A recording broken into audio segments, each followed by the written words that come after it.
Peter Baker, we had this whole conversation planned tonight, and then we saw your byline land in the New York Times, and it answers the question, with all this kind of closing in visually, what must it be like inside the White House? The president, after all, spoke to the nation at 9 o'clock Eastern time tonight. I'm going to quote from the New York Times tonight, the work of Peter Baker. Privately, Mr. Trump dismissed his own new strategy as pointless. This is about the border wall. In an off-the-record lunch, not so off-the-record anymore, with television anchors hours before the address, he made clear in blunt terms that he was not inclined to give the speech or go to Texas, but was talked into it by advisors, according to two people briefed on the discussion who asked not to be identified, sharing details. It's not going to change a damn thing, but I'm still doing it, Mr. Trump said of the trip to the border, according to one of the people who was in the room. The border trip was just a photo opportunity, he said, but he added, gesturing at his communications aides, Bill Shine, Sarah Huckabee Sanders, Kellyanne Conway, these people behind you say it's worth it.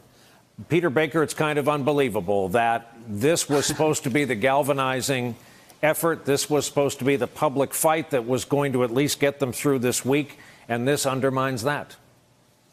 Look, of course, he had been told again and again in this fight over the border wall and the government shutdown that he needs to get out there and make his case more. And there's no bigger platform for a president practically than the Oval Office address. This is the first time he's used that particular venue to make an address in the prime time to the nation.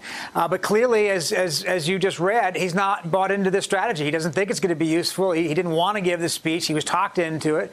And he even said that to these television anchors. Now, the television anchors were off the record. They haven't reported this, but you say that to a large group of people, particularly people who are visiting you from the media. You have to expect that tone anyway is going to shape their understanding of the event, even if it doesn't get out the way it did tonight to my colleagues who helped report that.